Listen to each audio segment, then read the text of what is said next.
Hello, everybody. Let me just pop open the questions that were posted just so that I don't forget to do those at the end, and then we will get into it. I've been meaning to do this for so long because this is a really common question I get asked all of the time. It is a question that Ellie records all of the time when you guys are coming into the community. It's something I get in my Instagram DMs all the time is, how do I actually track ovulation? When do I know when I'm ovulating? I'm so confused. There's, so many things out there that I should or could be doing. I'm just following my app. It's not working. What the heck do I do about it? So let's, there's a few videos through the group that we go into these things. Pretty much all this information, except for some of it, is in the group, but we're going to do one really concise video, hopefully in 30 minutes or less. So I'm going to go, I know I talk fast, I apologize. I do have your, let me actually open that too. I do have the thread open. If you have questions, if you need clarification, please pop it in the comment box. Someone that's here with me, can you guys just let me know you can hear me okay? And before we get into it, I think it's really important for those of you who might be new to the community, for anyone who hasn't already attended my masterclass, the 3 Secrets to Getting Pregnant. The next one is coming up in a couple of weeks. And this piece, this ovulation piece, is actually secret number 2. It's a really important step. We go more into detail in the masterclass, plus inside Fertility Confidence Method, my signature program. So at the end of this live, I'm going to put the link to register for the masterclass. That way, if you haven't joined us, if you maybe registered but you missed it and you want to catch it, you can come in and learn my 3 secrets, one of which we're going to talk a little bit about here in terms of how to properly track. So before we dive in, hey Jenny, thank you. Before we dive in, second piece I should mention, we also have a plumber here right now. Poor timing, obviously. So hopefully no interruptions, and I will try not to be distracted. I just heard like all my beauty counter glass bottles hit the floor. So fingers crossed things are going okay up there. But anywho, I wanted to let you know that there might be some noise and people coming up and down the stairs, but we are going to talk about ovulation anyways, because it's important and everyone should have this information, even men. I don't care. So first things first, let me know if you're here with me live, let me know how you're currently tracking ovulation. For if you're trying to conceive, maybe you're not yet trying to conceive, but you're trying to figure it out because you're getting ready. Let me know in the comments how you're tracking ovulation. If you're watching the replay, do the same. Let me know you're watching the replay. Let me know how you track your ovulation. I always think it's really interesting to see what people are doing now, and then based on what we're going to talk about, how you might change things up. Okay, so pop that in the comment box. We're going to start with OPKs because this is something I get asked about all of the time, and they're probably the most common first tool that people gravitate towards. So maybe you start trying, you just, try, you just have sex, don't time it, just assume it's going to happen. Maybe you follow your app. That doesn't work for a couple of months. So then someone tells you, oh, have you tried the ovulation predictor kits? Have you tried LH strips? So that's what then is usually what's next. They're really common. Find them at the drugstore. You can get them really cheap, cheaper on Amazon. And what an ovulation predictor kit, or an OPK, that's what I mean when I say OPK, is checking for is LH. So LH is a pituitary hormone. It surges in relation to estrogen to actually trigger your body to release an egg. So when you're gearing up for ovulation, your LH is going to go up, it's going to go up, it's going to go up, it's going to hit a peak. That's going to tell your ovary, release the egg, and then LH is going to come crashing down, and estrogen is also going to come crashing down, and then your luteal phase starts. So brief hormone history for you, which maybe we should do another live on, just in terms of the hormones throughout the cycle, but that's what's happening with ovulation. And that's exactly what OPKs are picking up, is that LH surge. So This is why if you've used them before, you'll notice that the test line gets darker and darker and darker until it's technically a positive, and then it might completely disappear, or it might then get lighter. Sometimes it's just a couple before it gets darker. Everyone's pattern is a little bit different, and that's okay. You're not going to have the same pattern as the person next to you. So this happens prior to ovulation. However, the issue with OPKs is that you can get a positive and not actually ovulate. So we see this problem a lot with PCOS or women with longer irregular cycles, is they might get a positive and then nothing and nothing and nothing, and they don't really know what's going on. And unless they keep testing, they might not actually see a second surge. They might think they're pregnant every cycle because their period is delayed, but in actual fact, it's not. They just hadn't ovulated when they thought they did. Another issue with the OPKs are also women with PCOS who have the PCOS type with high LH. They can just always look positive, and or if their LH is too high to actually be read by the strip, it might always look negative. So not every woman with PCOS has high LH. So some women with PCOS can use LH strips, some can't. So it all depends on what type of PCOS you have. And if you know your LH is on the higher side, OPKs probably aren't going to work for you. More frustrating, doing more harm than good, wasting money. So definitely don't use them if you know that about yourself. If you don't know, and you have long irregular cycles and OPKs make no sense to you because they're either always positive or they're always negative, this is a good sign that it's time to do some investigation if you haven't already had some done. The other thing I don't love about OPKs is that they can have manufacturing defects. They can be really hard to read. I have clients send them to me all the time because I use them for testing, especially. And I'll have people be like, is this taking pictures? Is this positive?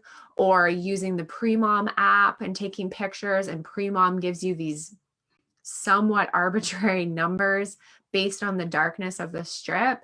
And we get really hung up in that, in like, oh, this, it's not getting as high as it did last time. What does that mean? And that I always just say, like, don't go by Premom specifically and the numbers, because it's just your camera taking a photo. It's not accurate. So we don't want to get really hung up on that. But the kind of overarching story of this is, I don't personally love OPKs. I don't usually recommend them to women in fertility confidence method or women who are trying to conceive, because there is a better way, in my opinion, to track ovulation that doesn't involve having to pee on a strip every day, or for 2 weeks, or whatever that looks like. So there can be helpful in certain situations. I use them to time testing. So if we're doing post-ovulation blood work, I'll use them to time testing. If we're doing a Dutch test, I'll use them to time testing. But beyond that, I don't recommend them kind of across the board for TTC. The next strip on the market is a Prove test. So Prove is relatively new. For my Canadian friends like myself, we don't really have it here. It's harder to get, it's more expensive. You've got to pay duties and US fees and the conversion and blah, blah, blah. So it is an American company. So for our US friends in the group, much easier for you guys to get your hands on. And what Prove actually checks is for a urine metabolite of progesterone. So we know that, or I hope you know that, after you ovulate, the shell of the egg forms what's called a corpus luteum, or a corpus luteum cyst, and that actually makes progesterone. So we need a healthy corpus luteum to make progesterone in the body. And progesterone is our main hormone in that luteal phase, which will actually help maintain and encourage pregnancy. So progesterone is probably the most crucial hormone when we're dealing with fertility and trying to conceive. So having a way to accurately measure it is fantastic. And Prove really brought something to the market that I think a lot of women were looking for in terms of confirmation of ovulation without having to do basal body temperature tracking. So what Prove does is, anytime your progesterone metabolite, so it's not actually checking progesterone, it is a metabolite, a urine metabolite. Once it's above 5, I think it's NGs per DL, but anyways, that doesn't really matter. Once it's at a certain level that for them confirms ovulation, it gives you a positive. which with the Prove strips is actually 1 line instead of 2, which is confusing. And I really don't like that they did that. I think they should just keep it the same where 2 lines is good. But anyways, but we don't actually know how much progesterone. So we know we can confirm ovulation with a Prove test, which is nice in certain situations, especially if you aren't BBT tracking, if you're confused by your cycle and you just want that extra confirmation. But Prove doesn't actually give us any information in terms of, is your progesterone robust enough for fertility? So we don't want to rely on that as an accurate representation of your progesterone levels. You still want to get blood work done post ovulation, ideally, but they can be a good quick check. They're like moderately priced, which is also why, again, I don't recommend them across the board for everybody. Prove has sent me some strips, so I have tried them with clients here just to see, especially clients who I'm like, I mean, your BBT is up a bit, but we're not really sure. Next month, let's check with the Prove strip just to really confirm. So there's, I think, a time and a place for them, but it's not something, again, blanket wide, everyone who's TTC should be doing, but it might be nice once or twice to actually just confirm if you're confused. If you're BBT tracking, you don't need to do it. If you're not, it might be worthwhile just to confirm. So the other piece with Prove is I actually just saw that they're coming out with a new kit that will be a full encompassing one. So you'll get the progesterone after ovulation, but they'll also have a strip to check LH and estradiol in the urine. So you'll have a more comprehensive test kit, which again, might be cool, but for me isn't the best way we can be doing things, in my opinion.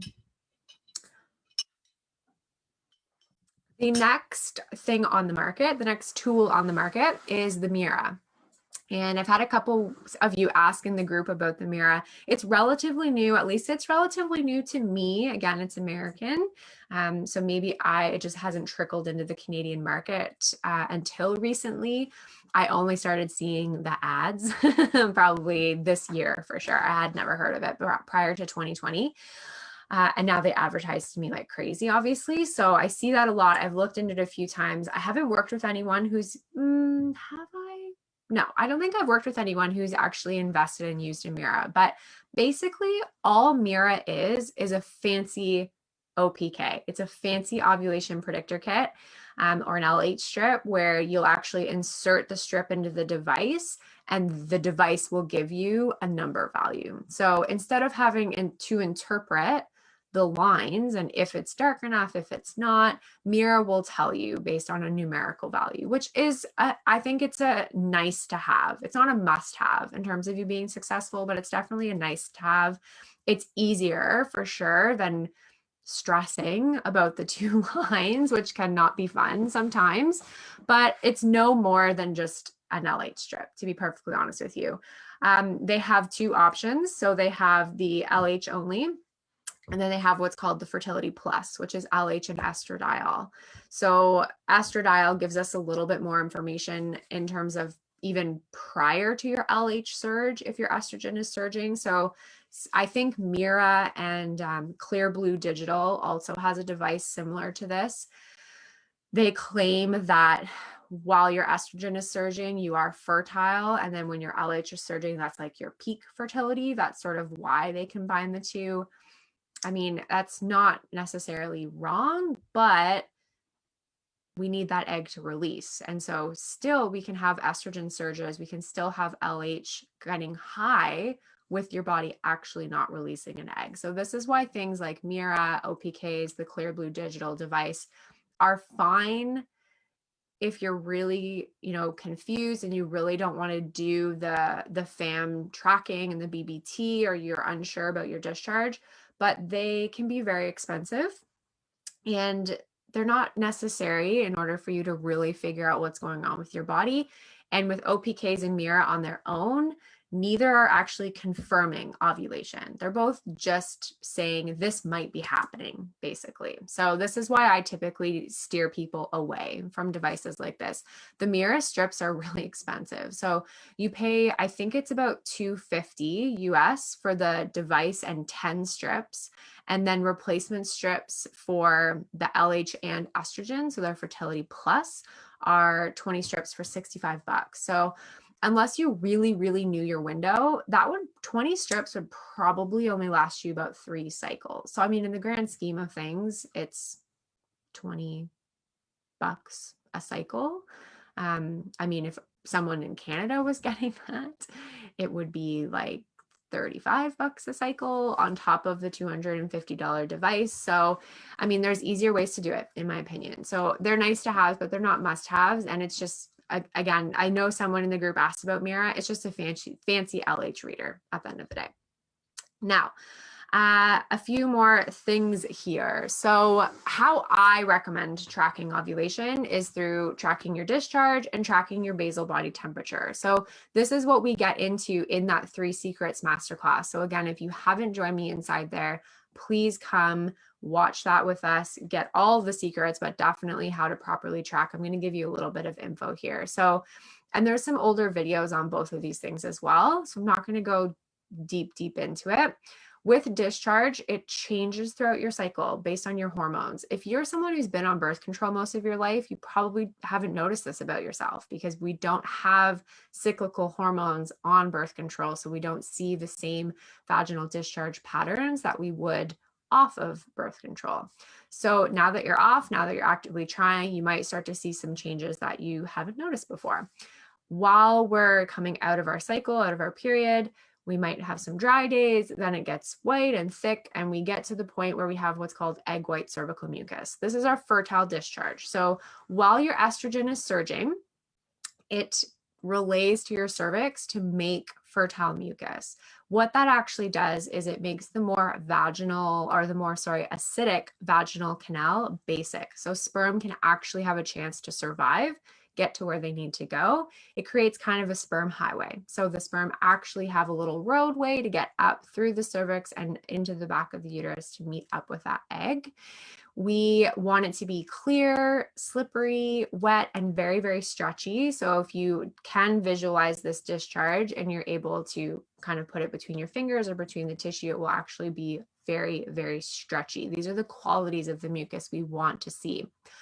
Not everyone sees this mucus, so we can also go by sensation. Slippery, wet sensation is another way to really help track leading up to ovulation. So this is kind of like our body's LH strip is our discharge. We're going to get this discharge prior and then, leading right up to ovulation day.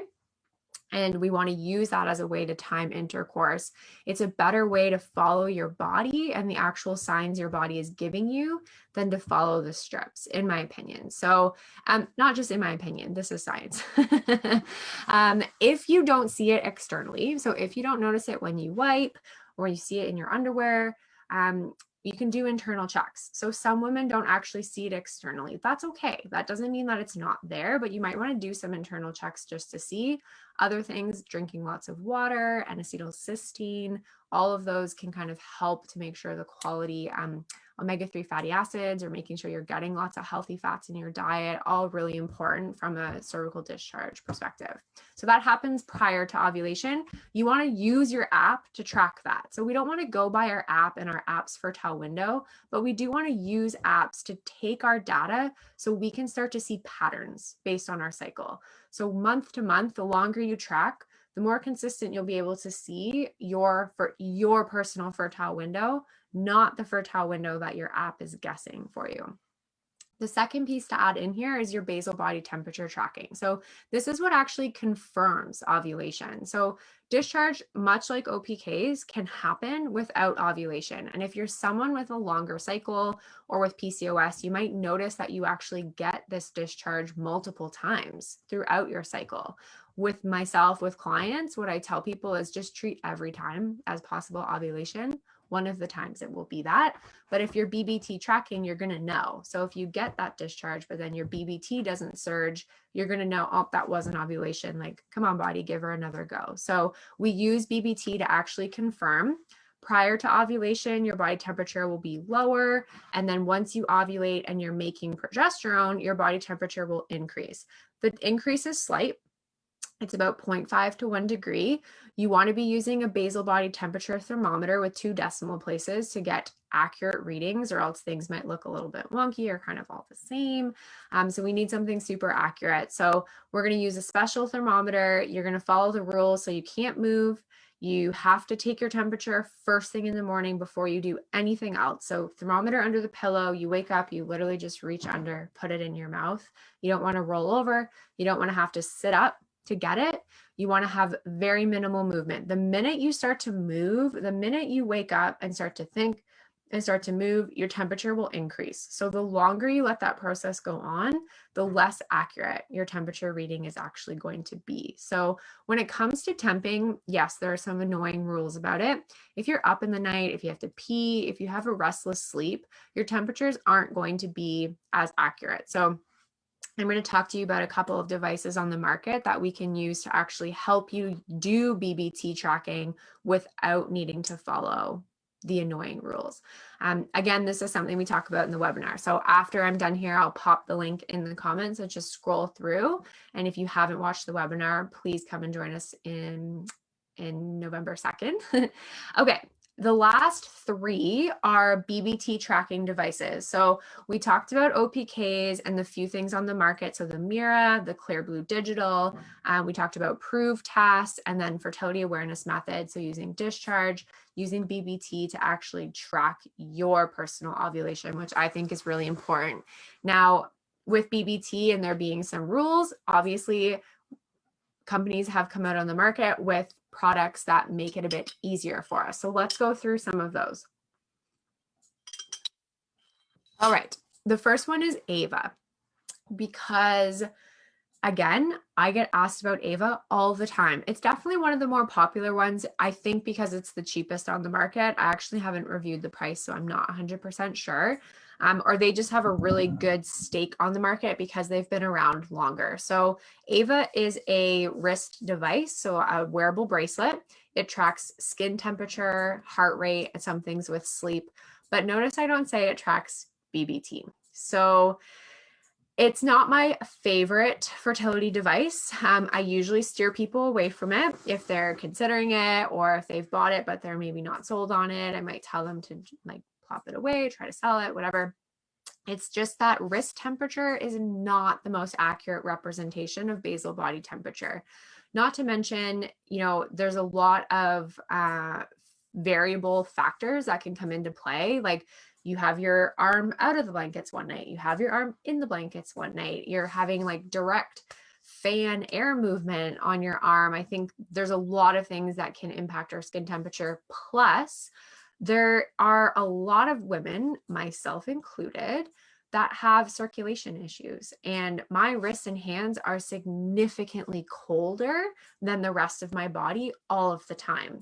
So this is the temperature it's actually going to be reading, which just is not an accurate representation of our core body temperature or our basal body temperature, which is supposed to be our temperature at rest. I've had clients in the past, which I am putting a post together to show you some actual visuals of this, but a client came to me, she had an Ava. We analyzed her charts to death, and I was like, it looks like you're ovulating, but a lot of the labs and things and just conversing with her, and she had a lot of spotting.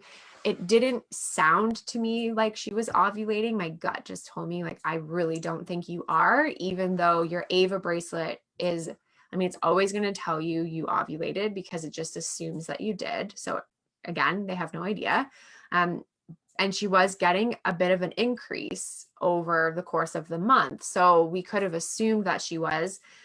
We had a conversation about that and how important it was for us to actually confirm, and the confusion of maybe Ava not being the most accurate. So this client invested in Temp Drop, which I'll talk to you about next. And we found out, we confirmed after 3 cycles, all of them were the same, but we confirmed after 3 cycles that she actually wasn't ovulating. So she wasn't really getting a true BBT spike. She was getting some variability shown with Ava, but when we actually confirmed with true BBT tracking, that confirmation went away. So we then changed gears and went from, okay, let's just, support egg quality and support this and that, to actually, we need to figure out, why are you not ovulating, and work on that. So that's kind of how it trained treatment for her. Plus, she now spent, well over a year trying to get pregnant, thinking she was ovulating, and she was having semi-regular periods or bleeds, but in actual fact, she wasn't, or at least she doesn't ovulate every cycle. Now with Temp Drop, we can tell when she's had an ovulatory cycle versus when she hasn't, which with Ava, we just couldn't. So Ava, not my favorite. I know it's a popular one. The next one is OvuSense, which I don't get asked much about. I'm not sure. It's definitely, I think it's probably the most expensive one on the market. So maybe that's why. And OvuSense is an insertable vaginal device. So you insert it vaginally, it takes core body temperature, and I believe it tracks pH, but I might be wrong because I haven't actually looked into it in a while. It's cool. I think it's pretty cool. And it's a more accurate temperature reading than Ava. So getting core body temperature, it's tracking your temperature over the night. So definitely from a BBT standpoint, a much, much more accurate device. Here comes the plumber. My beef with OvuSense is that it's pretty expensive. You have to pay a monthly subscription fee for it to actually work. So not only are you buying the device, which I actually don't think is that much, but then you're paying monthly to use it, or you have to buy like a 1-year subscription. And every year you have to replace the device because it is a vaginal medical device. It will expire. So you have to replace the device annually, which means if you're going to have, if it works, you get pregnant, you're going to have another child, you actually have to purchase another device and then restart your subscription. And then you have to pay monthly to use it, which I don't love. But it is better than Ava. It's maybe a bit more annoying to remember. So, especially in your fertile window, you guys are being sexually active and you have to get up, remember to put your OvuSense in. So those pieces about it is why I don't usually recommend it. And we do have a better option on the market, which is Temp Drop. So I've definitely talked about Temp Drop before in the group. It's something that I personally use and have used for almost a year now. And it's what I recommend inside Fertility Confidence Method. So my signature program to help women and couples get pregnant. It is an armband. So you actually wear it and tuck it up in your armpit, which is much closer to core body temperature.